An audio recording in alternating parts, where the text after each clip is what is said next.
A card. A card. My kingdom for a card.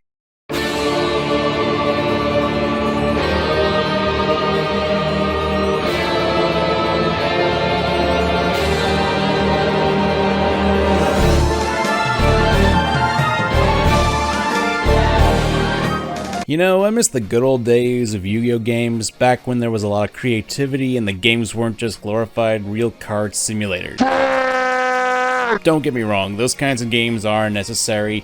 Have you seen the price of actual Yu-Gi-Oh cards nowadays? What the fuck? High-rate robbery for something so small and fragile. Not that I'm one to throw stones, but back in the golden days of the PS1, 2, Game Boy Advance, and even the GameCube, Yu-Gi-Oh games did a lot more experimentation with the concept and even played around with the premise of the story. Then when Tag Force series came out, it essentially became a retelling of the Yu-Gi-Oh stories with a very low-level dating sim attached to it. Oh well, at least Bashi Misawa got a more dignified sign-off in those games. Can't he do that with pants on? But we're not here to talk about Yu-Gi-Oh GX. Again. No, today we're going to be talking about the Yu-Gi-Oh games, and in this specific case, the classic Duelists of the Roses. Man, that title screen brings back memories. I used to play this game on Saturday nights, grinding out against the AI to get those cards. It's Saturday night. I have no date, a 2-liter bottle of Shasta, and my all-rush mixtape.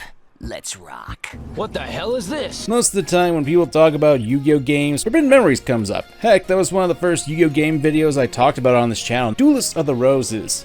Yeah, now this is what I call more of a step in the right direction, at least for me. Not only did the game include more monsters, but also expand upon the gameplay in a unique way, with a tactical RPG mindset put into it, and had more cohesive storyline. Nowadays, Yu-Gi-Oh games are just about the actual card game itself, and while Master Duel is fun, I long for the days of Duelists of the Roses, because while it's not the deepest story out there, it still had a lot more creativity with the story and gameplay than Master Duel ever will. I know we really can't do something like Duelists of the Roses nowadays because of how big the card pool is, but it's sad that after the original run of Yu-Gi-Oh, a lot of Yu-Gi-Oh games didn't really experiment that much. Unless you're talking about Wheelie Breakers, but I ain't gonna touch that one. No. Duelists of the Roses is a weird beast. The game was released early in the PlayStation 2's life, coming to America in 2002, and eventually got remade into a greatest hits because it did commercially well at the time. Granted, critics at the time weren't so favorable. Play this game long enough and you'll feel like a complete loser. Hey now, why don't you tell me what you really think about this game, pal? I don't know, I remember having a lot of fun with this game about 20 years ago, and while I'm obviously a fan of Yu-Gi-Oh, this game was before I really got into the card game itself, at least to the extent nowadays. But enough stalling, let's get into the game. I don't think So, what's this game all about? Well, yes, you get ripped out of your time period and you're being dragged into 15th century England during the actual War of the Roses. Now, Yu-Gi-Oh has been known to play around with the Egyptian history since it took a lot of influence from Egyptian culture, so it's kinda weird to see a game based on an actual war in England, with Yami Yugi taking the identity of Henry Tudor. You know, looks like this guy. Name a better glow up, especially with that perfectly coiffed hair. The plot of the game is, dumb. After a massive plot dump, just so we can hurry things up, you're summoned by this guy, Simon McMurran. A guy who seems a bit too happy to see me. This is your basic isekai plot. What with you basically being a blank slate of a character, you don't even know what you look like. All we're missing is Truck-kun and you have any generic anime plot here, pal. Apparently, we're the chosen one in this plot, the Rose Duelist, who is destined to defeat the evil forces of Rosencruz. I don't know what you're expecting here, pal. I'm just a YouTuber. More than likely, you summoned me while I was wearing my pajamas and downing a can of caffeine-free Diet Pepsi. Is this what a legendary duelist looks like to you? After that, we're then told to input our name, and here's something that's interesting. What you input here is actually relevant to the game's programming, as it determines which starter decks you'll have access to at the beginning of the game. There are about 17 different starter decks, and each has their own typings to them. One of the better decks you can get your hands on is the Fairy King Truesdale deck, which has a lot of insects in it. I'll explain later since that's not the deck I'll be using, but for now let's put in the name Keith. And no, that's not my real name, I just wanted to be patriotic. In America. After that, Simon here basically explains the plot. again, with him saying that we're supposed to help his side. Look, Simon, I'm gonna level with you. You summoned me out of nowhere, I'm dressed in my sweatpants, and frankly, I'm pretty sure I'm stuck in 1485 England with no actual way out of here. I wouldn't get your hopes up with me being the most cooperative chosen one around here, okay? There is a tutorial for the game that you can play, but it's really slow and monotonous, and it's much easier just to learn as you go. Thankfully, you can skip it, and even skip it if you were an idiot like me who clicked on it by accident. We then get to choose our 3 decks, so it's essentially the good old Pokemon formula, only with card games. Now here's why I chose the name Keith, because there was a deck that I wanted, the deck with Robotic Knight. It's a deck that has a lot of machines and warrior types in it, but it's also why I chose this name. Not that it's a great deck. Again, if you're new to the game, you want to go with Fairy King Truesdale, which funnily enough I did get in the selection as well. However, there's a reason why I chose this deck, and it's petty as all hell. Look, Simon, I appreciate a free deck of cards as much as the next guy, but you gotta understand that... Let's f***ing go! Oh hell yeah, I don't even care if that armor is impractical as all hell. It's the best character in the game, Seto. Why is he the best character? Well, aside from being another version of Seto Kaiba, this guy here offers us a choice on whether we want to be with the Lancastrian dorks or side with the Yorkists, who actually have a way to get us actually back to our own time. Do you even think that the Honorable Common would even lend an ear to your ridiculous proposal? You know you didn't have to kick him off, I was gonna let the old man go. Meh. Not like we see the old guy after this scene anyway. Yeah, I'm gonna be straight up here, you aren't going to get a very deep story with this game, which kinda sucks since the premise for it is pretty fun, and could lead to some interesting interactions in the game, especially if you could effectively choose to be a part of either faction. If you side with the Yorkists like I did, I would have loved to have chilled with 15th century Rex and Weevil. I mean, that'd be a fun scene or two, maybe offer some sort of characterization for them. You essentially have almost free reign to do whatever you like with the characters in this game's narrative, but it's mostly just window dressing. Most people who aren't buffs of the time period wouldn't realize that this game basically has Mai married to Pegasus, Taya is Yugi's future wife, Tristan is her half-brother, and Solomon Moto is his uncle Jasper. The entire relationship chart is thrown out the window and nothing is really done with it. You essentially have an alternate universe of the original cast of Yu-Gi-Oh! With an English and French flavor tossed in, and you do nothing with it! You could have done some fun stuff with the characters who are in war and used cards to fight against the opposing side. Maybe offer more dialogue choices that are just fluff to the characters, since the game does open up with choices, but that's pretty much all you're gonna get. If you're expecting a YouTuber to actually care about their content, but lack the technical abilities to really push it harder for their audience, especially when there's potential in the content. But I wouldn't know any of that. I want to be clear that I do love this game, but I will readily admit that this game has a lot of lost potential with pretty much everything in it. I wouldn't say it's terrible though, not by a long shot, but I will say there could have been a lot more with this style of gameplay and story. So let's take a look, and since we've taken the Yorkist route, let's begin the game proper. Glory of England! So, since we joined the badass side of Seto and the Yorkists, our opponents are the supposed good guys who have taken on the appearance of the protagonists and their allies in the original Yu-Gi-Oh! Anime and manga. And our first opponent is Taya. The Rose Duelist! You dare to betray the hopes of Princess Yugi? I mean, I got summoned here in the middle of the night. What do you want from me? Hell, you guys were losing and you needed me to win. That tells me that I'm the key player here. Don't hate the player, hate the game, which we should get into. And to start off, if you understand classic Yu-Gi-Oh!, you're already halfway there to understanding this game. How this game goes is a little similar to the actual card game. However, the board is 7x7 tile frames. Each turn, both players draw till they have 5 cards in their hands, but can ultimately place 1 card on the field adjacent to where their deck leader is on the board. Deck leaders are essentially the avatar of both players in the game, and once per turn, you can move to an adjacent square on the board. Your goal is to defeat the opposing deck leader. You can do this by battling their monsters in attack position and inflicting damage to their life points, move your monsters up to their deck leader and attack them directly, make them run out of cards, or surround the opposing deck leader so they can't play a card. There are differences between this and the actual card game, such as the fact that your monsters need to be next to a monster or a deck leader in order to attack it. You start the duel with 4 stars, and every time you start your turn you get 3 more stars. These allow you to summon monsters that use those stars, which are indicated on the cards themselves. Spells and traps don't need to use stars and can be placed onto the field wherever you want next to your opponent, and can be placed onto the field. The game also takes a few pages out of Forbidden Memories, a game I talked about on the channel not too long ago, meaning you can fuse cards in your hand, although you have to be careful, as you cannot exceed more than 5 monsters and 5 spells and traps on the field at a time, otherwise the new card will just be deleted. Damn it! This can be combining appropriate monsters and will fuse them to a new monster or powering up your monsters with spells to make them stronger. It's also a good idea to do it if you want to get a fresh hand next turn. Pro tip, if you want to do this, make sure your final card is a spell, trap, or a low level monster, so you can take advantage of the amount of stars you have in your pool. There are a lot more intricate details to the gameplay, which we'll go over later in the video. That's the basic gist, and we already got a good start to the gameplay. Honestly, a fairly complex take on the tactical RPG where you have to guide your cards across the field and attack your opponent's units in turn, as well as keeping your thoughts on the field as well. An added level of complexity is that your monsters can be in face-down attack position, which is something that is completely going against the core rules of Yugioh. Screw the rules, I have money. Getting to the specific opponent, Taya, I read a few posts online saying that she happens to be extremely hard to beat. I don't know how to really respond to that, as while I did have a little bit of pushback, I was able to fight back rather easily and get the win. Taya's deck isn't all that great unless you selected a Fiend type starter deck, since her deck doesn't really have any monsters whose baseline strength is 2000 or more, and the terrain doesn't exactly help her out either.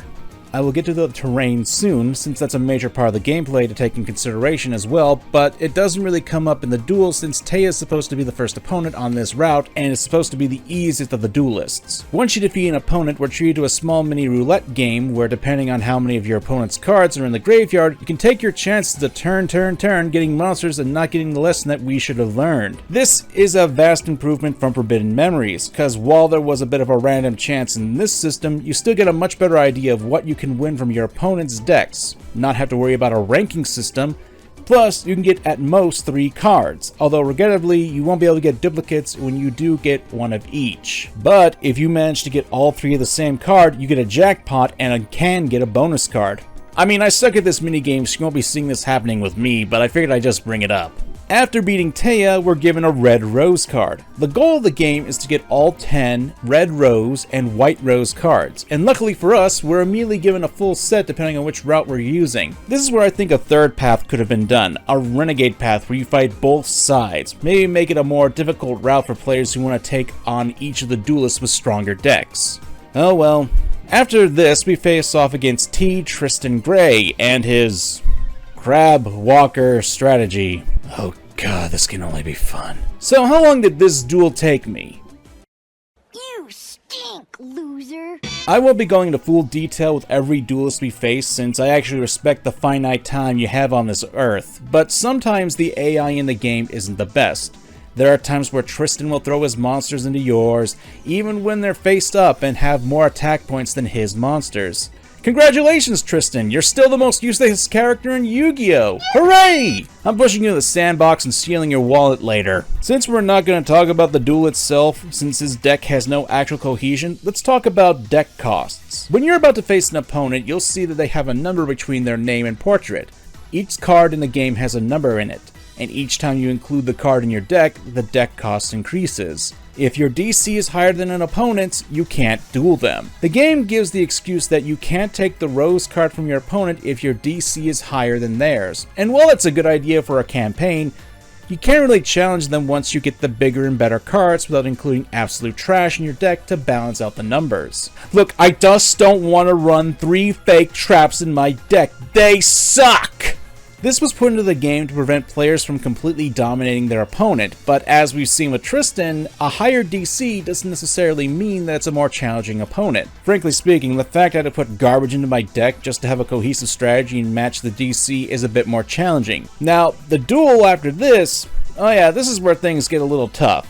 We're facing against Mai. And if you're like me, you're about to get slapped down by quite a few ladies with feathers and whips. And to some people that'll be a wet dream, of course, but against Mai it's more like a pain in the ass. Which still might be to that dream, I guess. This is where we're going to be talking a bit more of the terrain aspect, since Mai here happens to have a pretty stacked up terrain on the board with mountains. You see, with terrain, there are monsters who gain advantage or disadvantage with this. What I mean is, monsters with advantage will get 500 extra attack points and defense points while on the field, and that gives them advantage, and will also gain the ability to move 2 squares instead of 1. Thankfully, the only real disadvantage that monsters get is a power decrease of 500 to their attack and defense. It'd be pretty stupid if your monsters couldn't actually move on the board if it was the wrong terrain. To use the example on hand, Mai uses a lot of dragon and winged beasts in her deck, and the field has a lot of mountain terrain tiles. One thing I should point out is that the terrain that is used for combat is the one where the attacked monster is happening.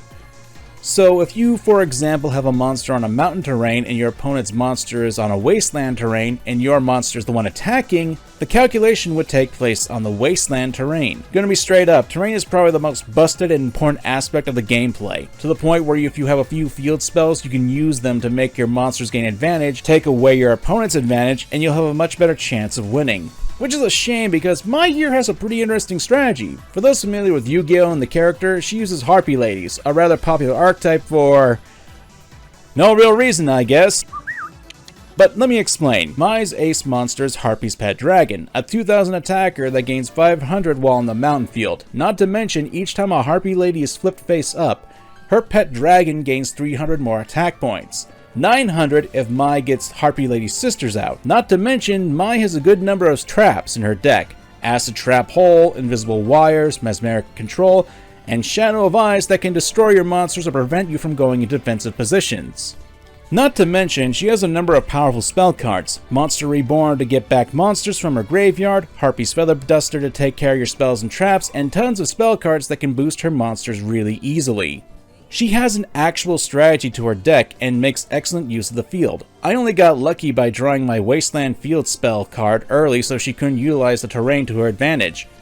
And even then, she was able to get out her ace and I only won by attacking her directly, which is something I hate doing since that makes it harder for you to get more cards. In order to continue the path we're on, we're going to have to take a boat, and we meet a freaky fish guy, and after getting on his boat, we... Damn, that's a kick-ass tune!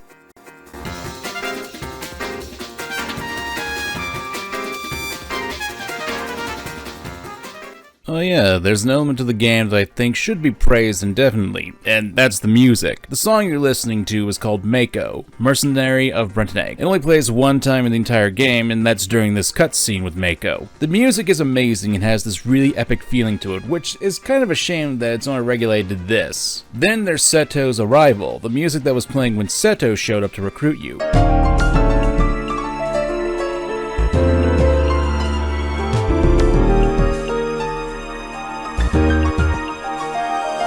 It really helps illustrate the point that this character is powerful and also foreboding that he could probably crush you under his heel if he wanted to. And I mean, at that point in the game, if you could duel Seto, he would crush you since you'd only have access to the actual structured deck without any additional cards to add to it. Speaking of Seto, his theme when you face him one-on-one, which I know, spoilers for a game that doesn't actually have a story, really fits the situation.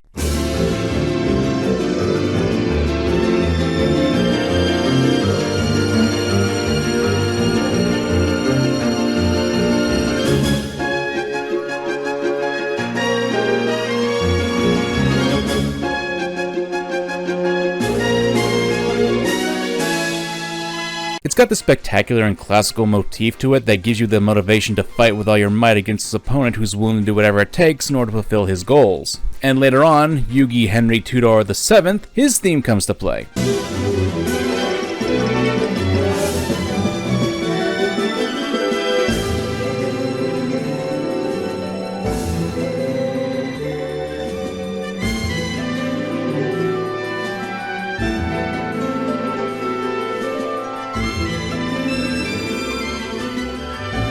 Since you were supposed to be on his side, it sounds mythical with desperation since, well, you were summoned to fight him, and now you're essentially just giving Yugi the middle finger about this. Sorry, Pharaoh. A lot of the music, however, is a bit of a remix from previous Yugioh games, like especially Forbidden Memories, which was already known for a lot of the awesome music, but you also have works for a few themes here, which are used for the final boss, and each version of the boss you fight uses a different theme and is dependent on which route you took. If there's one thing that I'll give this game, it's the music is done perfectly and fits well with the characters.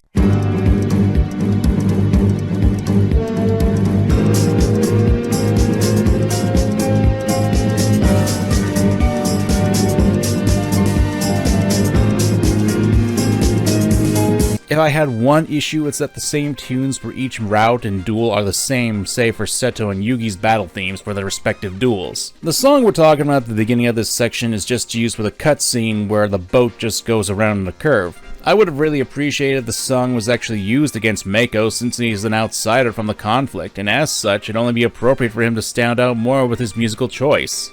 It just sucks that this track of his doesn't get used again, and when you complete the campaign, you can't really access this music in the game unless you start over. And as far as I know, you can't really get your hands on this track. I know I'm about to go into a tangent, but when we talk about video game soundtracks, they often get left to the wayside. I personally would love it if video games nowadays came with CDs or add their music tracks to the mix when you buy them. I mean, if we're paying about $70 right now, you might as well give me a great deal for how much I'm paying, you know? Oh yeah, we're talking about the Freaky Fish guy. How's that going?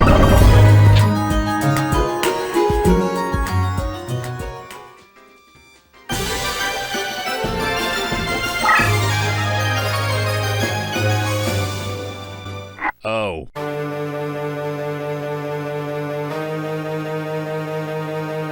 Don't get the wrong idea. I'm not saying Mako is a terrible opponent to fight in the game. If anything, he's probably one of the better duelists on the Yorkist route. This is due to the cards he has, like Aqua Dragon, Roaring Ocean Snake, and Kyoryushin. These cards can change the terrain, with the former two changing the terrain into ocean whenever they battle an opponent's monster, and the latter changing all spaces within the range of one space into a sea when it's flipped up. Sea decks can be some of the strongest decks in the game, especially if Aqua Chorus is used in this, which can power up all water monsters on the field by 600 points. I'm not going to go super in depth with every duel, cause that'd just be repetitive, and I'm sure I've already tanked my watch time effectively enough right now. And our next opponent really isn't all that notable, which sucks cause it's the fan favorite that is Joey Wheeler, the character who was arguably the fourth most important character in the original Yu-Gi-Oh! And a fan favorite. I'm gorgeous, I'm such a great duelist, I love me! Oh well. What I'm trying to do is focus on the new mechanics that we can talk about when it comes to the duels, and which one will be the best to showcase these mechanics. So, we're going to Paris, and who's next but... Flop and Blossom, what's that?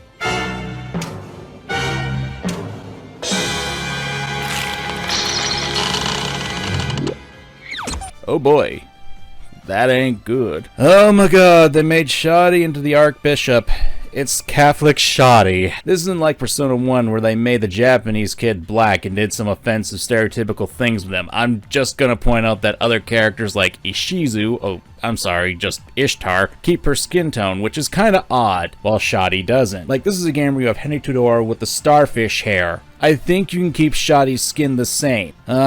This is a 20-year-old game, no use complaining about this now, not like Konami cares. What we can complain about is the new kind of terrain introduced in this, the Crush Card terrain. Most people who are familiar with the Yu-Gi-Oh! Franchise will probably remember that one of the Kaiba's most famous combos was the Crush Card Virus, which would kill any and all monsters in the duelist deck with 1500 or more attack points. Something like that in a normal game would have been super overpowered. And if you ask some people nowadays, that would actually be pretty good. However, since the original Crush Card was changed from the broken manga and anime counterpart, there's also a change to this version of Crush Card. It's actually a terrain, and any monster with 1500 more attack points that crosses it will get destroyed automatically. There are some ways around this though. The first is like most other terrains, this one can be overwritten by spells or abilities. The second is to use immortal cards. They're a special kind of monster card that are immune to the Crush Card field, and when they die, they turn the adjacent squares into crushed terrain. A lot of immortal cards are actually some cards that weren't all that great in the original card game, save for Slate Warrior, who was a good beatstick with some fun effects. But if you want an example of the absurdity of this, Shape Snatch was a powerful card. Yes, Shape Snatch, one of the biggest jokes in all of Yu-Gi-Oh! Joy. Tell him to go eat shit, Johnny. Garbage aside, there's one other aspect to Shoddy here that I want to touch on, and it's something that I didn't really see, but it has to do with the deck leader. You see, deck leaders can gain abilities. If you're familiar with the Deckmaster system from one of the filler arcs of Yu-Gi-Oh!, this shouldn't be too much of a surprise. I'll go into more detail in a little bit, but know that your own deck leader doesn't have the abilities to start with, but can gain them. But it's a pain and a half to get them if you're just playing the game regularly. After Shoddy, we're about to tackle Grandpa Tudor. and he's got one of the worst AIs in strategy that you can think of in this game. So here's the setup for Jasper Dice Tudor here. He's got a castle and a very special kind of terrain, Labyrinth. This terrain prevents any monster from crossing it, save for a few that actually allow you to do so. And unlike other terrains, this can't be changed by terrain changing abilities or spells, save for one. Normally this wouldn't be an issue, but Dice Tudor here is running an Exodia deck, and if you know anything about Exodia and Yu-Gi-Oh! Exodia! Obliterate! Yeah, that ain't good. Or so you would think. The way to access Exodia is absurd. This is an instant win condition, and in Duelists of the Roses, it's a bit different. It's not exactly a matter of drawing the cards. No. You have to play the cards on the field, and you need to have Exodia as your deck leader. And the pieces of Exodia need to be adjacent to the deck leader, and they have to be face up. So in order to supplement this, Jasper Dice Tudor happens to have a number of cards that spellbind your own cards. What's spellbinding, you may ask? Essentially, it's a means to freeze your cards in place. They can't move, they can't change battle position, and most of the time these cards will be spellbound for only a few turns, but there are times where it will be permanent as long as the card is on the field. There are two ways that cards can be spellbound. The first is by effects, something that a good number of spells and traps can do, and the second is attribute spellbinding. Basically, if you attack a monster, keep an eye on the attribute of them. For example, if a light monster destroys a dark monster, if the light monster wins the fight, they get spellbound. And if a fire monster defeats a water monster, same thing. Wind beats up earth, BAM! I think you get the point. Throw in the fact that Jasper here has a burn strategy with enough cards that can inflict damage to beat you, Jasper has way too much annoyance with his turtle strategy. What makes it worse is that even if you're a huge Exodia fan, the rewards from Jasper aren't all that great, since most of the time you're not going to get the same setup that Jasper has, and getting the cards right to pull this off isn't worth it. Shame, because the animation for Exodia rocks.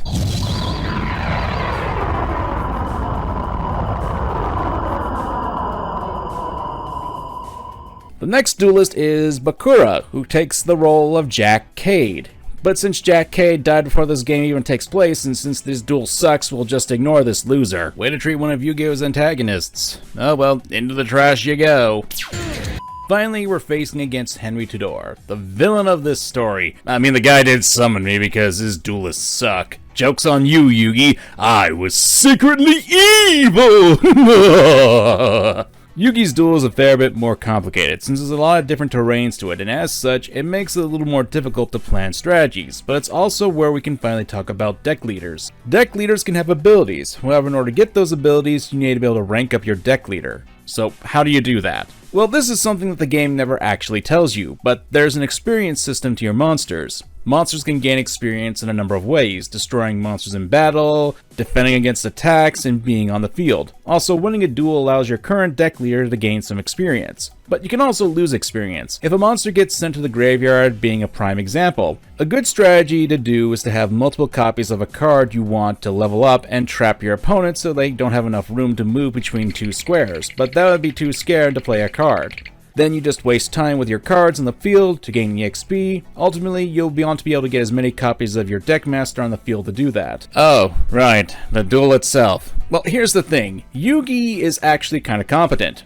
most of the time. The guy's got a lot of OP spells and traps. For example, Mirror Force, which if activated, will blow up all your attack position monsters and spell and trap cards. Too late, Weeble. You already ordered your attack on my Dark Magician, and Mirror Force will deflect it right back at you! He also has Brain Control, a spell that allows Yugi to take control of the highest attack monster that you have, so if you happen to have a powerful monster on the field, make sure it's not right next to you so it can hit you.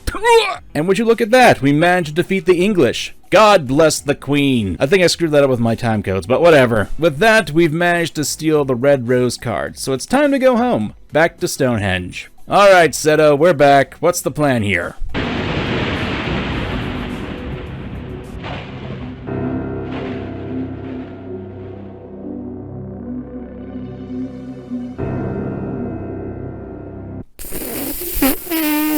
Is this who you wanted to summon, Seto? God, what the hell is up with them horns? This is Manawadam Fable. I don't know. I tried. To make a long story short, Seto summoned a Celtic god, and to top it off, it turns out Dark Knight from Forbidden Memories is his brother, and he is pissed that he got sealed away by humans. Well, look, buddy, I don't know if you know this, but those humans are in ancient Egypt, and they're dead. I ain't doing nothing like this. Oh well, he's still hell-bent on destroying all humans. Gee, thanks, Seto. You could have at least sent me back home before you summoned this jackass. So, Manny here is probably one of the more difficult fights in the game. Not only does he have a lot of powerful monsters like Meteor Black Dragon, Blue Eyes White Dragon, the Gate Guardian components, and Zoa, he also has some pretty busted spell cards. One of the most broken in the entire game would be Ryoku, a spell card that halves your life points and gives that to all the monsters he has as attack points. The one weakness of this guy is that it takes a lot longer for him to set up his monsters since they require a lot of stars in order to get out onto the field. For example, if he wanted to get Sangha of the Thunder out, he'd have to wait a turn to play it since he only has 4 stars to start off with. He'd have to wait another turn to play that and gain 3 stars, but then he'd run out of stars and have to build it up again. So while he had a powerful monster, it gives you a shot to build up your forces and rush him, especially since there's a Yami field. So if you can get another Fiend or Spellcaster out that's relatively powerful, you should be able to what's happening?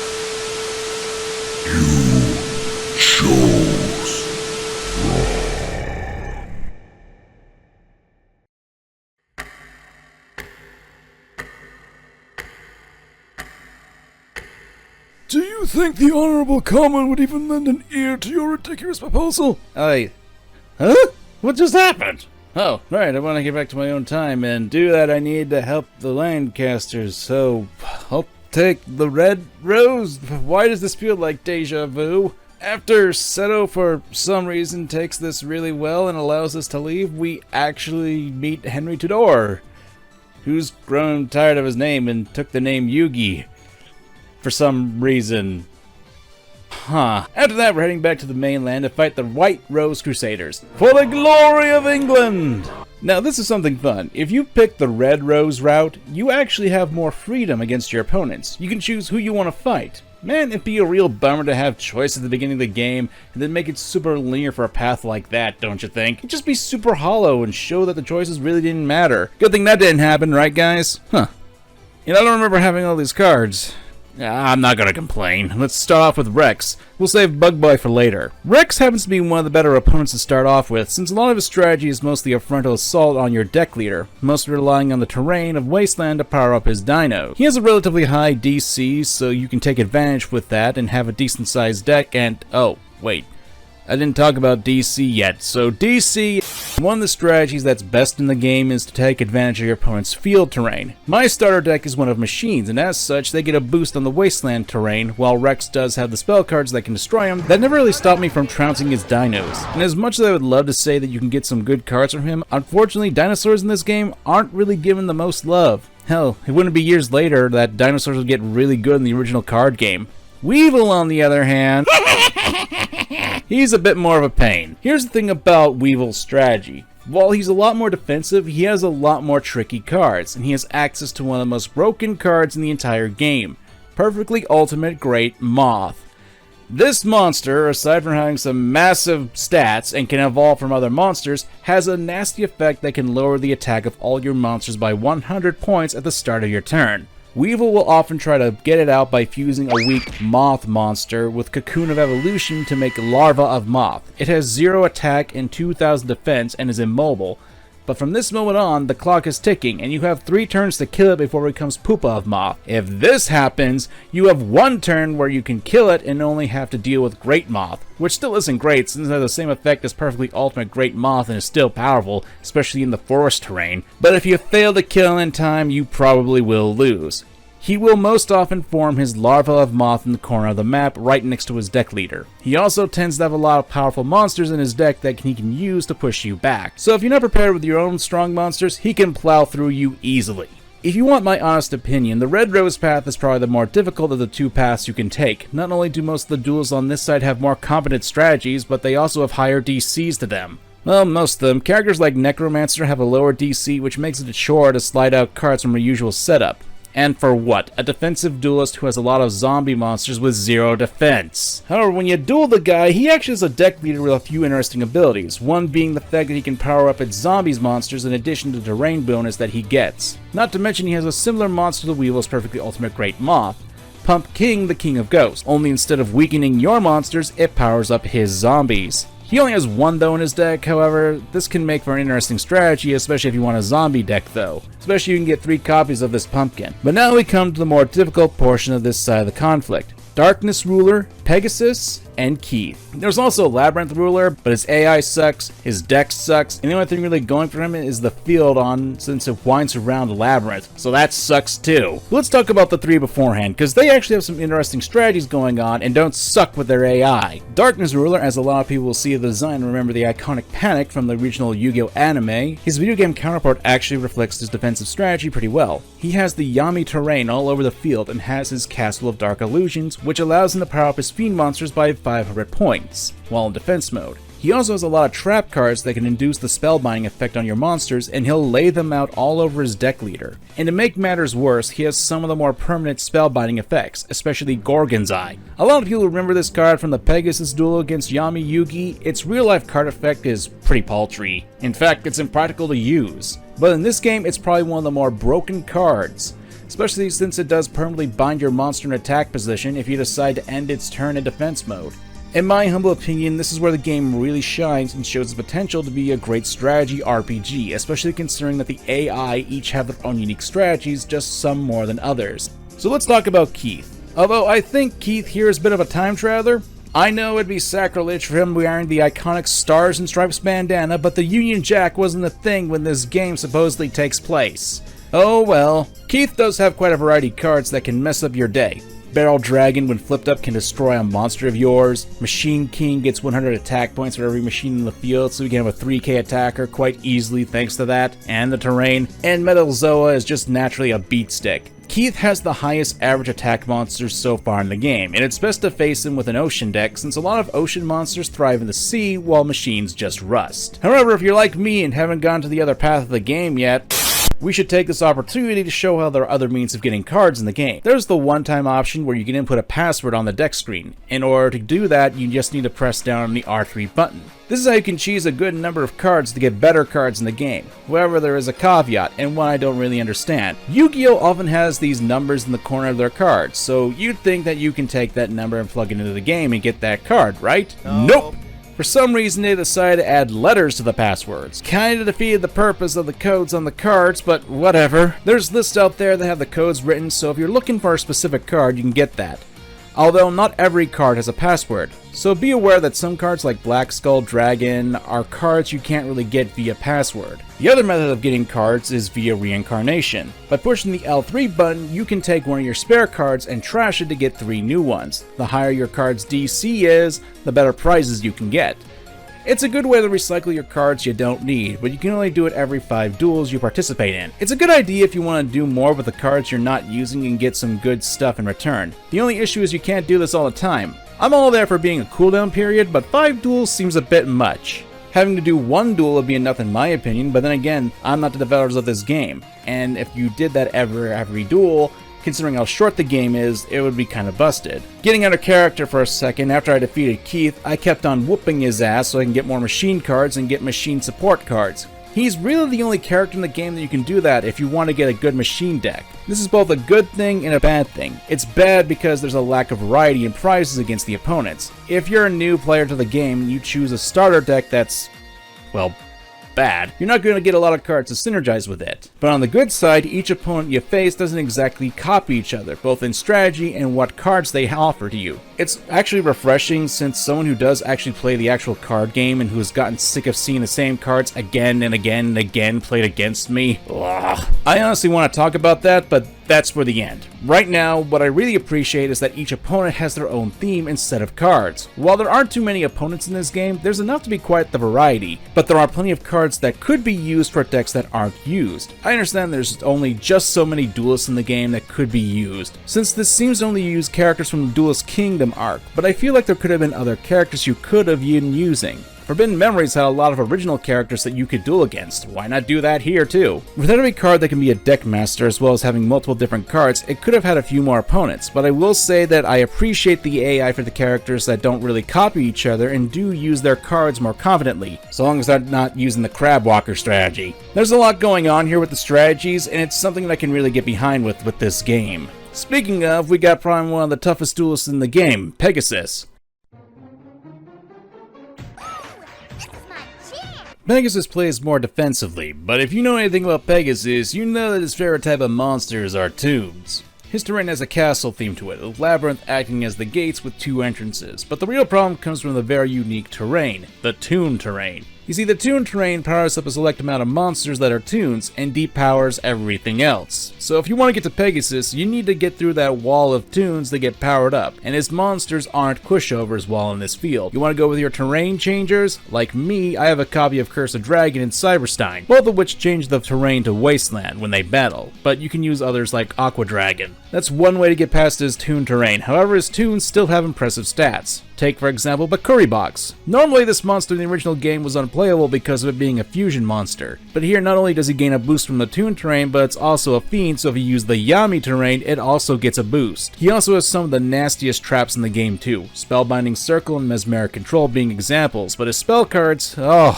those are the ones that can really get you hard. There's things like Change of Heart and Brain Control, which allow them to control your monsters, so make sure you keep them away from your deck leaders so they don't get a hit on you, like they did with me. He also has Tremendous Fire, one of the better burn cards in the game that can hit you for 1,000 points of damage. And then there's Mimicat. It can fetch any card from either graveyard, no matter what. And if you have dragons, well, you're boned. He's got dragon capture jars that can eternally spellbind your dragons. Pegasus can be a tricky customer, and hey, I actually did lose him the first time I replayed this game for this review because I had forgotten about his monster stealing spells. And you wanna know the worst part? The guy doesn't even have a rose card! So we get to duel Ishtar to get that card, and frankly, she's not really one to talk about. She doesn't really have that much of an interesting deck, nor field, nor any real mechanics that I can really talk about. Of course, once we do beat her, we get the second to last white rose card. So all that's left is... War. And oh shit, it's Haitian, the main antagonist for Forbidden Memories. Oh man, Haitian was a powerful opponent with some of the strongest cards in the original PS1 game, and here he's whack, whack, whack. Well, thanks for wasting my time, dick. Get it? Here he's Richard, and forget. I'm glad you're dead at the end of this single cutscene. And here we go against the actual penultimate duel of this path, Seto. Unfortunately, due to some issues, my footage for this and the last duel of the game got corrupted. And I don't feel like recording all that again, so, sorry? He's probably as strong as Pegasus, but has a more aggressive strategy, especially since he has the Blue Eyes White Dragon. Duh. But that doesn't mean his strong monsters make the game. However, he happens to have a fun deck leader ability that makes things a little more complicated. You see, he has the ability to reduce the summoning cost for his monsters. Granted, for some reason, I have these cards in my deck that allow me to challenge his monsters easily, but at least he's a fair but more competent than other duelists. But in comparison to the next guy, well, after he beats Seto, he's humbled. Well done, duelist. I may have lost, but my heart sings with the joy of having faced you in battle. 'Twas a duel to be remembered. I take great pride in the fact that I fall by your hand. And if you believe that, I'll sell you some swampland in the outer reaches of the realm! As it turns out, we did exactly what Seto wanted. He needed all 16 rose cards there to unleash Manny, but nothing says he has to be in the physical possession of them all, so it didn't matter to him which side gathered the cards. Hell, it didn't matter if he won or lost, he was able to accomplish his goals regardless. It makes sense why he let you go earlier in the story, since you did all the legwork for him, and immediately got all the red rose cards without any trouble. If it wasn't for Manny betraying Seto, this honestly would make the guy one of the more impressive antagonists in gaming. Of course, every plan has a kink to it, and Manny here ain't all that thrilled being summoned, and anyone else getting deja vu? Manny here on the Red Rose path is arguably more difficult version of the character to duel. That DC of 1985 should tip you off to that, since his strategy is filled with offensive burn damage. While his monsters aren't great, the fact that he uses the crush card terrain in the middle of the plane makes it so your stronger monsters don't get there unless you make it inside with a different terrain. Although that wouldn't help too much since he has 3 mirror forces, he's got Gorgon's eyes so you can't defend against that, and he's got Ryoku which can halve your life points. His strategy is to burn you down while removing your best cards. But eventually, after some trouble, you defeat him and...